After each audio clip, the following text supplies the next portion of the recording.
History is full of amazing stories and memorable people. But we don't care about them. No hits, deep tracks only. Some of the most influential people in the world have been completely overlooked or just plain forgotten. We're digging deep into the history books to bring you their stories. I'm Phil. And I'm Matt. We're not historians. We're just two guys who enjoy a great story and plenty of laughs. This is History's B-Side.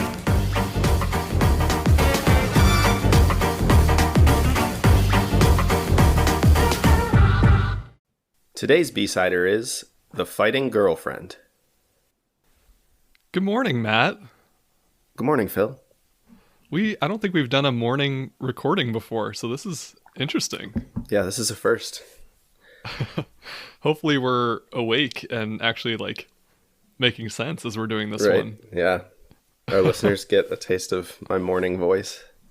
And we're actually, drinking coffee and Instead of beer and wine. or champagne like a couple weeks ago. Yeah. So today's episode is going to revolve around a very common saying that we've had in our American lexicon. I'm not sure if it's something that's said around the world, but that phrase is, "Hell hath no fury like a woman scorned." I'm assuming you're familiar with that phrase, right? Yes. Do you have any, maybe speaking from experience of a time that you might have been the victim of this? I mean, I don't necessarily want to use the word victim. Yeah, that's good. So, because let's not name any names, and let's keep it happy and friendly. And certainly, but I guess what I mean by that is that I, in most of those cases, deserved the scorn that came my way. Yeah. So I don't know that saying I'm a victim is really the right word I want to use. But yeah, I've made my fair share of women angry at me, as we all have. I mean, I think everybody's been through, rough relationships and breakups and things like that. And nobody's their best when relationships come to an end. So, but yes, I mean, I think in the context of that phrase, there are few things that are... trying to be diplomatic in my wording here. There are a few things that are as persistent and ruthless as a woman that you have wronged. Yeah, I guess victim was probably the wrong word there because, if you're at the other end of this, you probably deserve it. And right. I will say that the target of the scorned woman in this episode today definitely deserved her wrath. But I don't really have a lot of that I can think of stories that would fit this personally. I will say, and I'm going to name names because I'm married to her. Before Rita and I dated, I was actually nervous because I think she posted something on social media or something that was like how important her family was to her. And it was like, if you date me, you should know that my family comes before anything and I will choose them over you. And if whatever, I was like, yeah. Good to keep in mind, in case I want to date this girl, that don't cross her family. And, I love her family, so it worked out. Right. Yeah. Yeah, I've definitely, dated several different types of people. I have to say one of the most nerve-wracking is a woman that just within a couple dates, I realized how many people she knew and how many friends she had, and it was a little intimidating at first, I guess in the same way that, you talked about Rita, I don't know, I worried that were I to do something terribly wrong, I would literally have to move away just to restart life because so many people knew her, and I knew I'd be in trouble if I ever messed up. Well, I guess we can move on from that because no matter what experiences we've had, and probably deserved some of that backlash at times, nothing compares to, number one, how the woman in today's episode was wronged, and number two, her reaction to that wronging. But before we get into all of that, This episode is going to bring up a lot of themes from some of our past episodes. And I know we do this a lot where we make callbacks to some of the people or the stories that we've talked about before. But as I was reading through this, I kept thinking about a couple of these ones that we talked about recently. So this one's going to be another World War II episode. And I know we just talked about World War II, what was it now, like 3 weeks ago, when we talked about the Champenois and their Nazi resistance. So this is again going to be fighting against the Nazis, but from a slightly different perspective. Mm-hmm. We're also going to touch a little bit on the history of the Soviet Union, which we talked about during Stanislav Petrov, the, what do we call him? The man who saved humanity. Yeah. But he was more of the modern Soviet Union towards the back end of the Cold War, whereas this is going to be really around the time that the Russian Empire transitioned into the Soviet Union and kind of how that shaped and impacted that region of the world at the time. Yeah. But more than anything, this episode, and this is what really was stuck in my mind as I was researching this topic, this woman is basically what you get when you cross Molly Pitcher from our Women of the American Revolution episode with Helga Meyer and his Ghost Camaro. I can't wait. This sounds great. Yeah, it's actually a really, really cool story, and I'm excited to get into it and start talking about it. So as we said, this episode takes place during the early years of the Soviet Union. And the Soviet Union didn't actually come to fruition until about 1917, the seeds started. But the presence of communism and Marxism in the Russian area, and I'm going to use Russia kind of just as a generic term for this episode because it wasn't Russia per se, but that area that we know is, we're just going to call it Russia because that's how we know it. But the presence of Marxism in this area started about 20 years earlier in 1897, which was when the Marxist or the Social Democratic Party was established. And this party would later split into the Bolshevik and the Menshevik parties. At this time, the Russian Empire was actually controlling the area, and this was a dynasty that lasted basically from 1721 until 1917.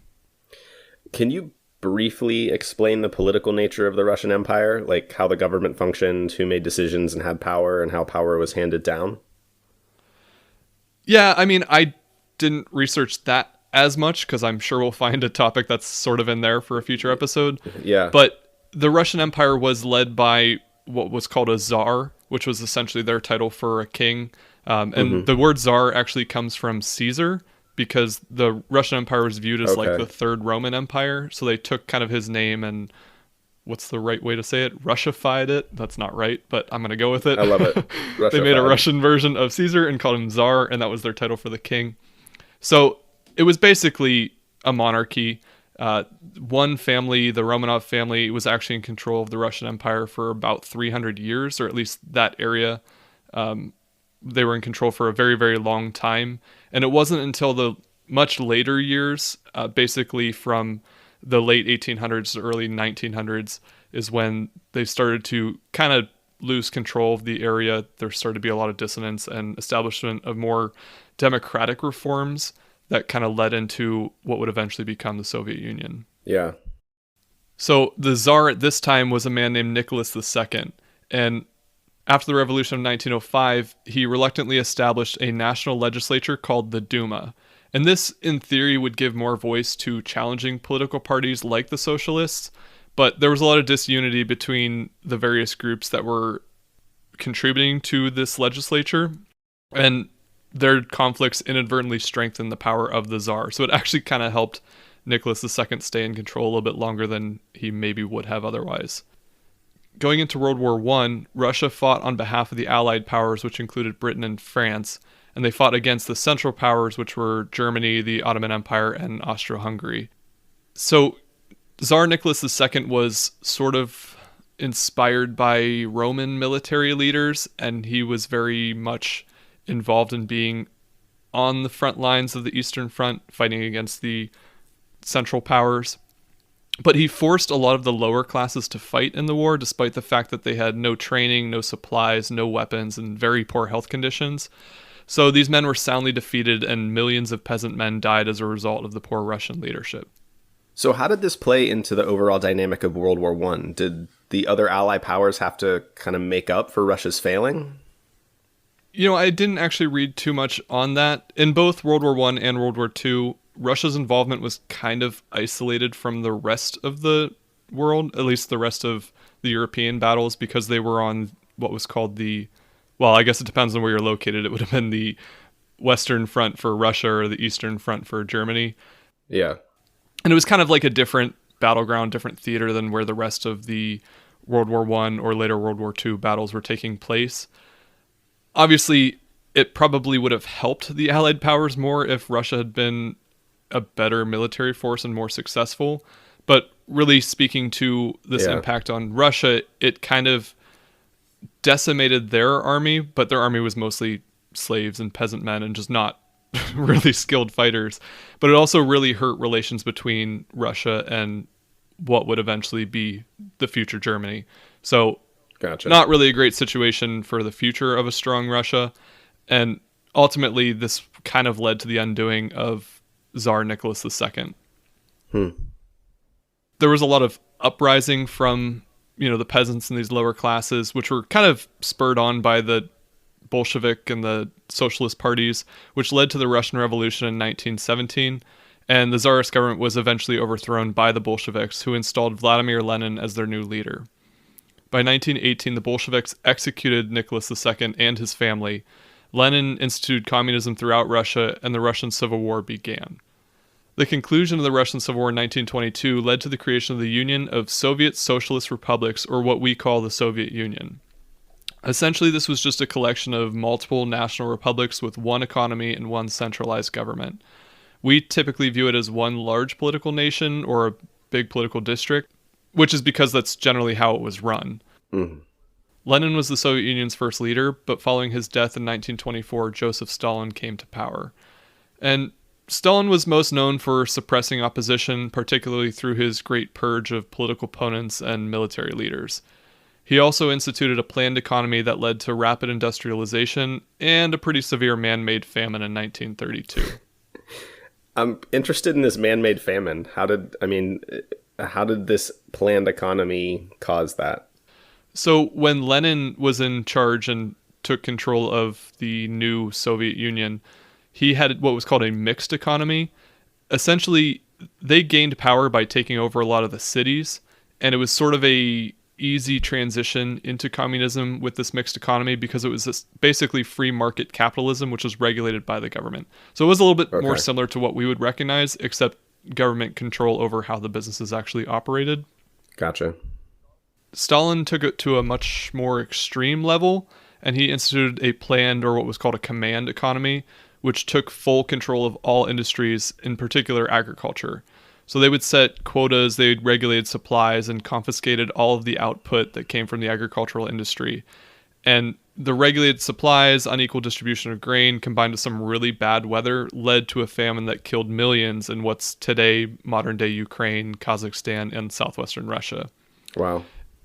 It is worth noting, though, that outside of agriculture, the planned economy actually did achieve pretty good success as far as building the Soviet Union's economy. Interesting.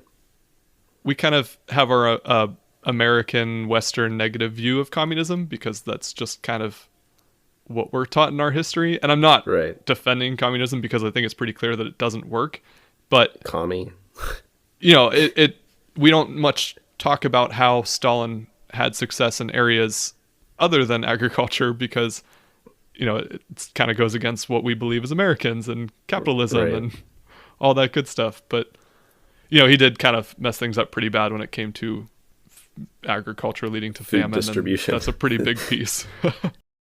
So let's talk a little bit about the Soviet Union's entry into World War II. Originally, Nazi Germany and the Soviet Union signed a non-aggression pact in August of 1939, which was called the Molotov-Ribbentrop Pact. Neither country would ally with the other, nor would they aid the enemy of each other. But what this pact did was essentially divide fascist Germany from communist Soviet Union along the Eastern European and Baltic countries, specifically Poland. Now, the details of this pact were unknown to the rest of the world, but when both Germany and the Soviet Union began annexing all these smaller countries, it kind of raised some suspicion and got the rest of the world involved in World War II pretty quickly. What the pact basically did was say, you have these countries, you have these countries, we're both going to invade them and take them over and make them a part of our separate, bigger nations. And the rest of the world didn't know that they had planned to do this together, as long as they, kept to their own side. It's like they're dividing up their Halloween candy amongst one another. Right. You have your pile, I have mine. As long as you don't steal from me, it's fine.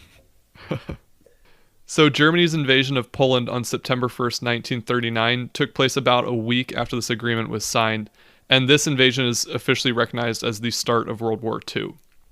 And, the Soviet Union invaded Poland pretty shortly after. So was their plan to both invade half of it, or was the Soviet invasion a response to was Germany's invasion of Poland a break from the pact and the Soviet invasion a response? So I don't believe they divided them specifically like you take Poland and I'll take Lithuania or whatever other country is over there. I think it was more they divided specific territories. So I think they both had stake in Poland. That was kind of like the key country in this pact. Okay. But typically, they both had certain areas that they wanted and they agreed to not attack each other so long as they didn't, interfere with each other's plans for expansion. This peace, quote unquote, peace agreement would end eventually on June 22nd, 1941, when Germany finally invaded the Soviet Union in what was called Operation Barbarossa.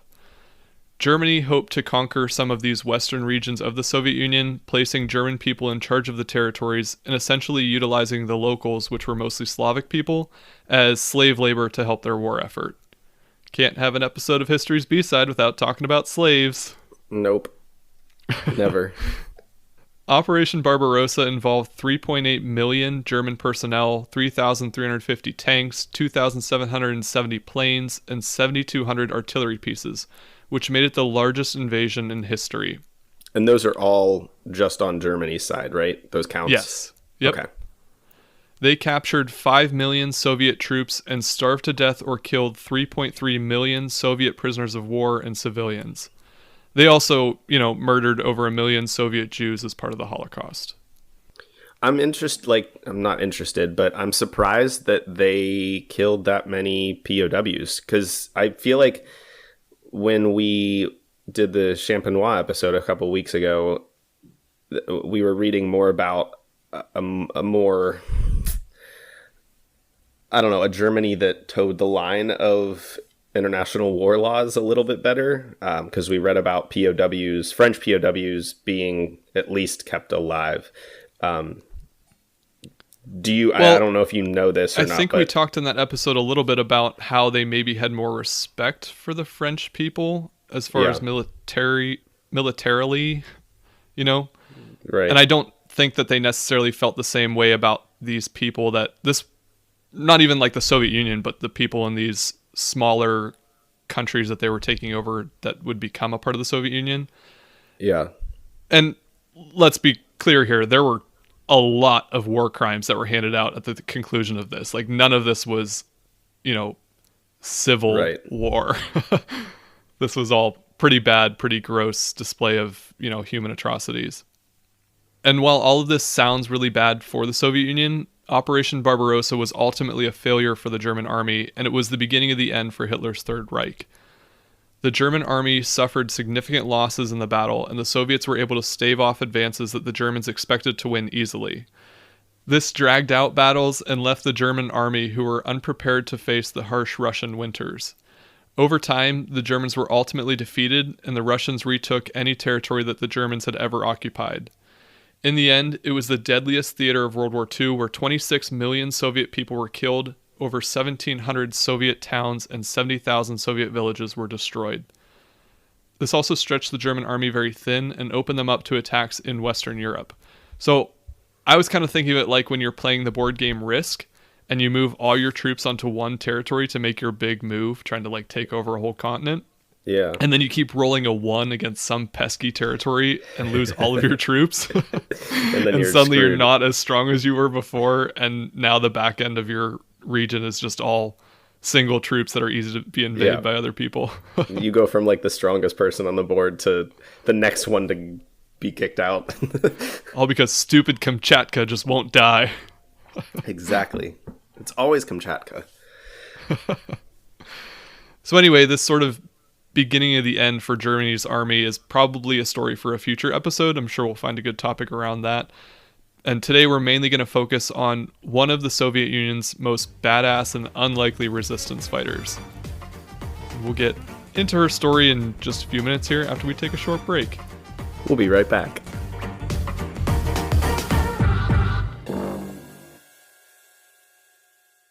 Matt, you like coffee, right?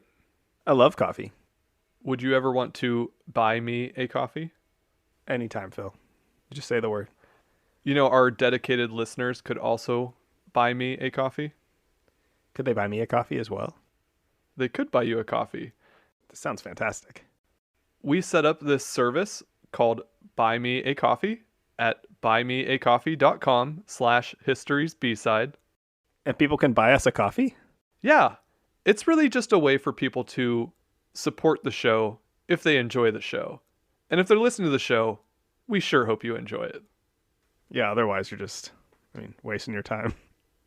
At buymeacoffee.com/historiesbside, there's 3 ways that our listeners can interact with the show.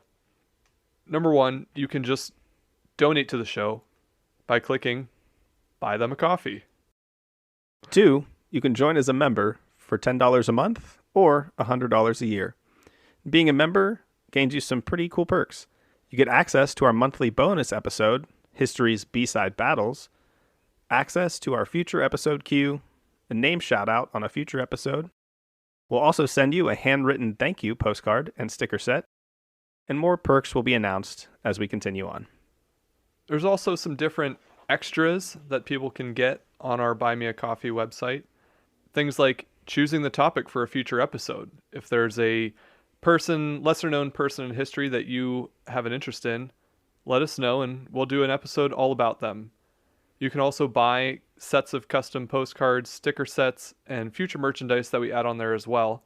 Or you can draft your own advertisement script and we will promote whatever you want in a segment like this. The website again is buymeacoffee.com/historiesbside. Matt, Yeah. you owe me a coffee. Oh. Do I get a coffee too? You're buying. All right.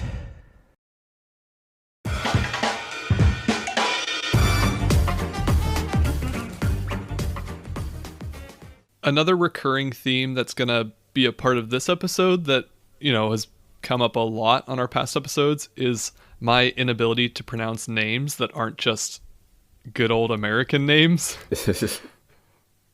So if you loved listening to, what was the one we did?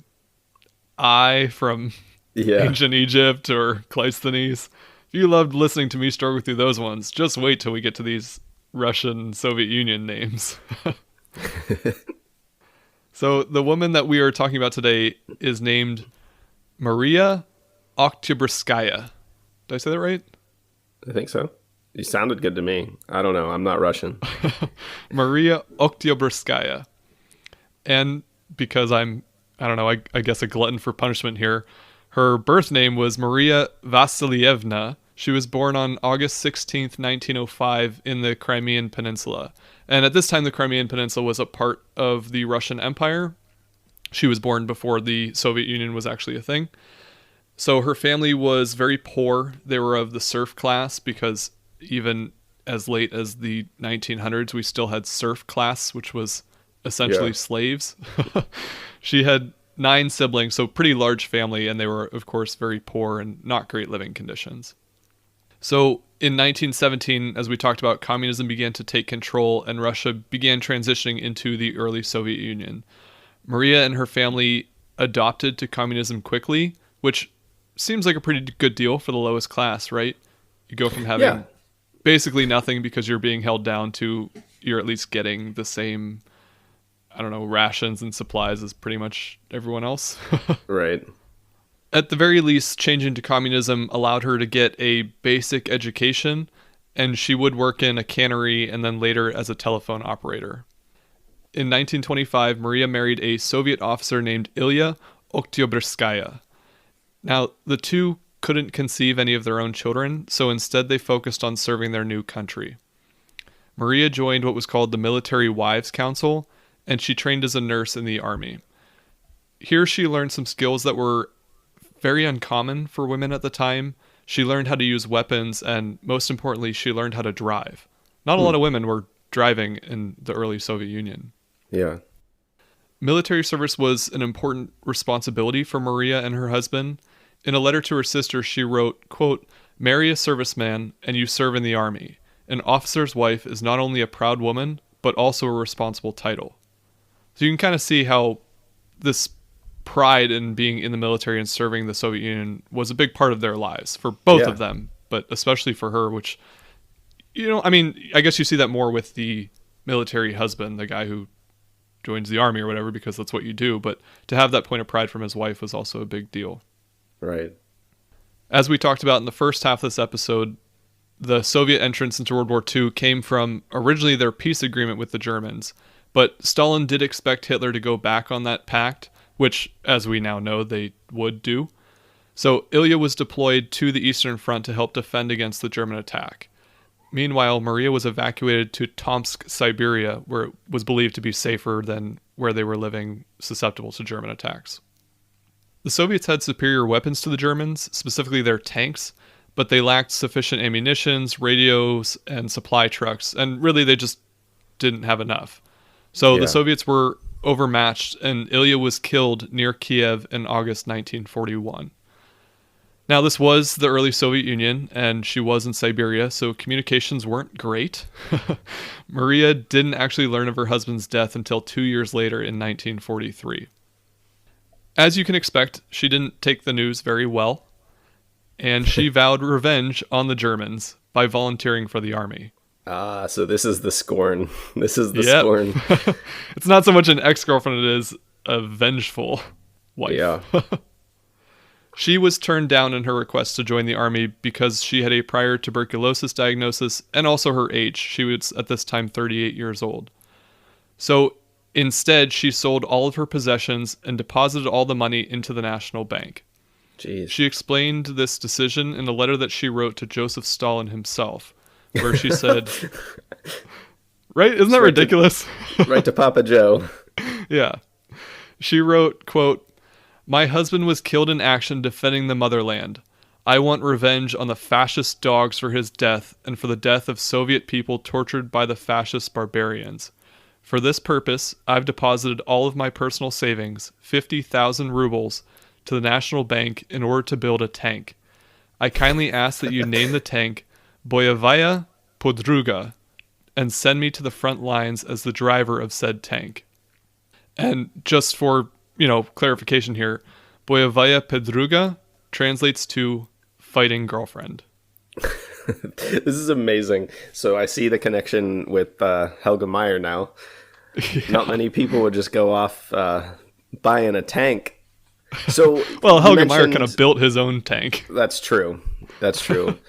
So you mentioned she offered 50,000 rubles of her personal savings. Is there, how do we know how much that was at the time in a number that we could understand as Americans? Rubles are a weird currency. They're really hard to compare to American dollars and then obviously convert it to today because they weren't real. Yeah. Rubles was a internal currency used by the Soviet Union. It was only legally allowed to be used within the Soviet Union. So this allowed them to control their economy a little bit better by having a regulated currency. Sure. One estimate that I read placed the value of a ruble at basically 5 rubles to $1. So I don't know if that's totally accurate, but it's the best thing I can go off of for this. So 50,000 rubles, or let's just call it $10,000 in 1943, would be worth almost $158,000 today. So quite a bit of money that she donated to this effort. It still doesn't seem like enough to buy a tank, but yeah, it's a lot of money for a personal handover. Well, Stalin and his State Defense Committee probably didn't love the idea of a 38-year-old woman driving a tank, fighting in the army, but they saw it as both a great PR opportunity and also just a person who is willing to give her life for the Soviet Union. So they said yes. Mariya requested that her money be used to purchase a T-34 tank. And I'm going to be honest here, I don't know a whole lot about tanks, but I did read that German General Paul Ludwig Ewald von Kleist referred to the T-34 as, quote, the finest tank in the world, and said that it had a vast superiority over German tanks. The T-34 was a medium tank and was a staple of the Soviet army, and although its technology would be outdated even by the end of World War II, it's described as being the most influential tank design of the war. Do you know what was, I know you said you're not a tank expert, but do you know what was unique about the T-34 that made it so superior and so influential? Well, I mean, it was a medium tank, so typically you'd have these bigger tanks that had very strong defenses and very strong weapons on them, but they couldn't be used very much in, I guess, active combat because they would get stuck basically in the middle of the battlefield. And then you had much smaller tanks that were a lot better for maneuverability and could actually go throughout the battles, but they didn't have as very good defenses and not as strong of weapons. So the T-34 was a little bit easier to navigate around throughout combat and had much stronger defenses and a better gun on it. So, I mean, it was just kind of a new design and probably a better design for tanks than what we had previously. And that's about the extent that I know about it. I mean, I probably could have read a lot more about tanks, but it's not really, I guess, a huge deal as far as the story goes. I expected you to be certified. I expected you to be a certified tank expert for this episode. I'm sure you'll have lots of tank questions for me in the quiz section of this episode. I actually have one. Oh, good. So this specific tank would normally cost between 130,000 and 270,000 rubles. So quite a bit more than what Mariya was actually contributing to purchase it. I'm thinking Stalin probably gave her a discount, considering she was also willing to sacrifice her life for the war effort, and probably they were going to buy this tank anyway, so any money that, you know, some poor person's willing to contribute to it is just money saved, I guess. Saved money, yeah. And just to go back to our comparison for the current modern day currency valuation, you can actually purchase a decommissioned T-34 tank for about $230,000 today, which is only about $70,000 more than what we estimated Mariya would have paid for hers. So maybe you're getting a good deal on that. You know, if you want to own a tank and drive it around Portland. I'm actually kind of surprised you can buy a tank for that little. I would have expected a tank to have costed like, I don't know, $800,000 or more dollars. I wonder if you can get like audio upgrades or a sunroof. Well, it's a decommissioned tank, first of all, so you're not going to be like driving into combat with it. And, you know, I'm sure that you could add in your whatever sound system that you want in it. But I think this thing has like a max speed of like 30 miles an hour, so you're not getting very far very fast in it. Only useful for city driving. Except those lanes are so darn narrow. Yeah, they really are. You'd literally be running over the cars parallel parked on either side of the road. So Mariya actually received a 5-month tank training program. This wasn't very common for other Soviet soldiers. Most male recruits were given a very quick training and then put immediately to the front lines. Obviously, the war required a steady supply of able-bodied soldiers, and perhaps the fact that she was a woman made them decide to give her the extra training, which is kind of sexist, but probably to her benefit that she was a little better trained than just said, here you go, get out there. At the completion of her program, she was assigned to the 26th Guards Tank Brigade, which is a part of the 2nd Guards Tank Corps, as a driver and a mechanic. Her fellow tankers viewed her as a publicity stunt and a joke. I feel like this is kind of like a Russian female Captain America situation. I don't know if you saw the movie or not, but like, no, he's kind of, I mean, in the first Captain America movie, at least, he's viewed by the fellow men as like the same way, a joke, especially because he starts as like a scrawny, like skinny little dude. But even after he does the whole Captain America transformation, the other soldiers kind of look down on him for being exactly this, a publicity stunt and not a real soldier. So, well, any doubt in Mariya's abilities or bravery would disappear on October 21st, 1943, which is 49 years before our very own Matthew Melito was born. To if I'm the doing day. that math right. I think so. Yeah. Sounds about right. The Germans had taken over Smolensk, which was a city 220 miles southwest of Moscow, in 1941. Now, by 1943, the Soviets had actually mostly recovered the city, but there was still a pretty large German presence. So Mariya charged with the fighting girlfriend, taking out several anti-tank guns and machine gun nests before her tank was eventually hit. She defied orders by climbing out of the tank while under heavy fire, repaired her tank, and then jumped back in to continue fighting. Jesus. So what were the orders she was to follow? Just sit tight until she was rescued or blown up, or? That's kind of what I'm thinking. You know, you obviously, it's not smart to just climb out into active fire Right. to repair your tank. But, I mean, you're kind of just a sitting duck at that point. If you're not able to do anything with your tank, you're basically just waiting to die anyway, unless they somehow leave you go. Right. Obviously, she got back in after repairing the tank and continued fighting, and this event actually cleared the Germans from Smolensk, which cut off their route to Moscow. It also gained her respect with her fellow tankers, who gave her the nickname Mother, which is weird. But bit. more importantly, it earned her a promotion to the rank of sergeant. And remember that saying from the beginning, hell hath no fury like a woman scorned? Yeah. Well, Mariya explained her bravery in a letter to her sister where she said, I have had my baptism by fire. Sometimes I'm so angry I can't even breathe. Jeez. She's ready to go. She was hungry for Nazi blood. She was. A few weeks later, on November 17th, in the town of Novoye Selo in Vitebsk, a similar scene played out. A German artillery shell blew out her tank tracks, and she again climbed out of her tank to repair it while under fire. Then she jumped back into the tank and rejoined her unit. I'm honestly surprised at the resilience of the tank itself, that like it could be hit with artillery fire and then still be repaired by, I mean, even a skilled mechanic like Mariya while on the battlefield, you know? Yeah, I mean, it's amazing. I'm not real sure on like what type of weapons they were using that was actually hitting the tank. It could have just been, you know, shrapnel that didn't hit it directly or something like that. Sure. But it is impressive that this tank survived through so much and that she was able to actually just get out and repair it on the battlefield. Yeah. On January 17th, 1944, Mariya once again found herself in battle, this time near the town of Shvedi, which was also in Vitebsk. And this was a part of the... I'm sorry. The town name of Shvedi is too good not to laugh at. In fairness, I'm probably mispronouncing it. Shvedi. This battle was a part of... I'm sorry. I'm good.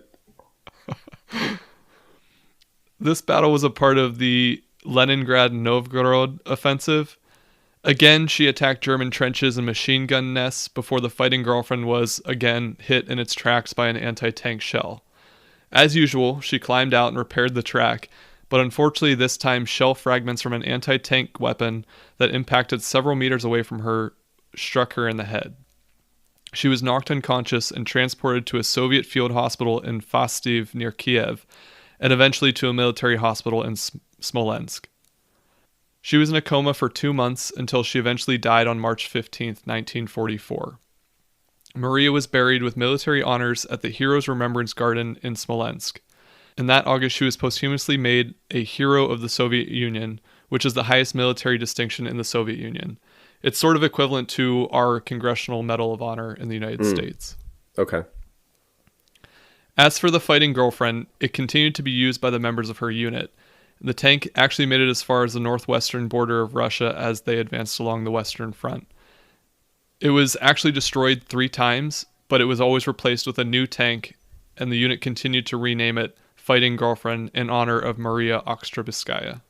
So her unit clearly was fond of her after... Yeah, she was Mother. Her feats. She was Mother. I mean, it's a weird nickname, but it is a weird nickname. She was probably older than the rest of the soldiers, and they were they were proud of her bravery, probably inspired by her actions. Very Freudian. That was actually mentioned in one of the articles I read when they Was it? said the nickname. Yeah, they were like kind of Freudian by her unit to call her mother, but Yeah. I guess, I mean, it makes sense. These are probably young guys who are scared themselves, even though they're soldiers, but Yeah. you have a not old, but like slightly older than them woman who's kind of leading the charge for them. She's mother. I'm picturing this tank unit like yelling at each other in Russian and her being like, let's go. And then being like, okay, mom. God, you're always on me, mom. This episode took a weird turn towards the end. Yeah. So in a couple previous episodes, we've talked at the end about whether or not we think the person or the subject of the day is a good person. Do you think that Mariya is a good person?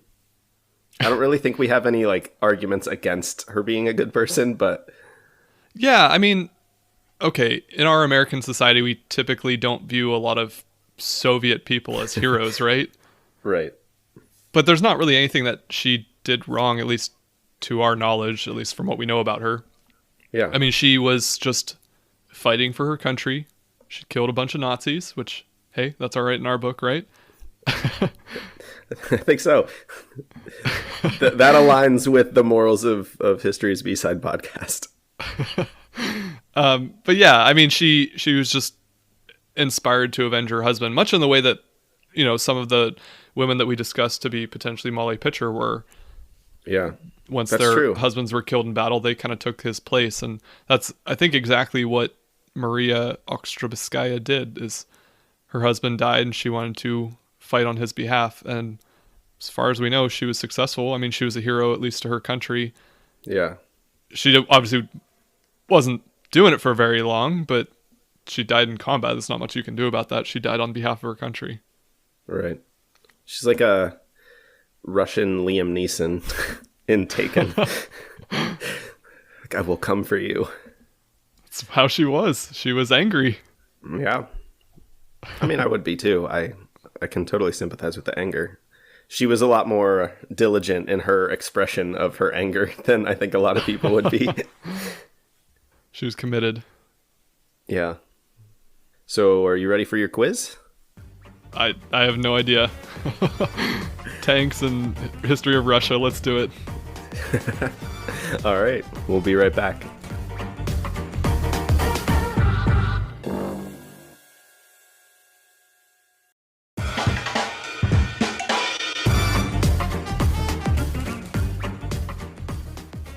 All right, welcome back. As you know, we like to end each episode with a short quiz for our host to see what he's learned in his research of the topic, and also to give our listeners a fun chance to test their own knowledge. So today's quiz is about tanks and female soldiers in the Soviet Union. How do you feel, Phil? I feel Not like you're very going to do good. all right. Why not? Because I told you everything I know about tanks in the last section. All right. Well, then I guess it's fitting. I'll start with the tank question and get it out of the way for you. I Great. don't feel like it's too, I feel like it's a bit intuitive. It's also kind of a question you could just guess and probably get it right. But the T-34, as we've talked about, was one of the most influential and superior tanks of World War II. And you also mentioned that it took Mariya and a unit of people to operate it. How many soldiers specifically did the T-34 require to operate? This is like the Molly Pitcher episode when you asked me how many people it takes I to load know. a cannon. That's why I did it. Shoot. Let's go 5. 5 is correct. There were actually Wow. there were two numbers that I would have accepted. The first version of the T-34 required 4 people to operate it. And then later on, an updated version was released that was the T-34/85. And that one required 5 people and had a more powerful gun. All right. Well, I didn't see anything that she had the second version, but I did read that the T-34 came out in 1940. So by 1943, there were like newer versions of it. Right. But regardless, 5 was a random shot in the dark, and I did not know the answer to that question, so I'm happy I got it right. You nailed it. Good job. All right, now for your second question. So there's a bust of Mariya somewhere in Russia as a monument to her, and it's in a town that you named during this episode. Now, there were several towns that you named in this episode, but my question is, which of these Russian towns is her bust and monument located? I would have to think that it's Smolensk, because that's where she died and was buried, I believe. Mm-hmm. So I asked this question because I knew you would guess Smolensk, and it's not Smolensk. So it's actually Tomsk in Siberia, where she was located when she found out her husband had been killed. Interesting. That's weird. Yeah, I thought it was kind of an odd choice. I actually didn't even realize that I didn't realize you had asked, or not asked, but mentioned the town until we started recording. And I was like, oh, that's where she was in Siberia. That's why it's there. But at first I was just like, why is it in this random town in the middle of nowhere? I wonder if they claim her. Like, they say she's from there, even though she really wasn't there for very long. Yeah, I don't know. 2 questions down. You're 1-1. You can still come out on top. The answer to this next question I saw mentioned a couple times in a few different articles, so I feel like if you read carefully and remember things you didn't necessarily include, you might get it right. So throughout World War II, the Soviet or Red Army varied in numbers, but it started with about 5 million soldiers, and by the end of the war had risen to about 11 million. Of the entire Red Army, how many or what percent, you can give me either a number or a percent, of their army was made up of women? I don't know. I would guess that it's pretty low. I guess I'll say 5%. That's exactly it. What? So it was 5% of the total military personnel, which totals about 800,000 women. I mean, that's a lot higher than that's a lot higher than I would have guessed. Yeah, it's definitely a lot. I feel like, I don't know, we don't have like a great view, as you said, of the Soviet Union from an American standpoint or background, but I almost feel like this is a lot more women than any of the other allied countries would have allowed in their armies. And a lot of these women were soldiers. It's not like they were just army nurses. Yeah. Many of them were anti-aircraft personnel, or artillery personnel. They were usually deployed to those more fortified, safer positions, but a lot of them were also just, put right on the front lines with rifles, just like the men. I'm curious if that has more to do with the communist attitude, just that all people play their role regardless of who you are. And I mean, I have no reason to think that one way or another. It's just kind of right guessing. Well, but another part of it, not to downplay the focus on women, but a portion of the attitude Stalin showed towards recruitment was really just give me more warm bodies to put on the front line. And that's why that's actually one of the reasons why the tank training was so shoddy. They didn't even care if you could operate the tank, really. You were just there to operate it until you died, and then they would replace you with somebody else. And so on one hand, I don't want to sit here and respect the Soviet Union for allowing women into the army, because it seems like a progressive move, but their attitude was also pretty horrific as far as their soldiers went.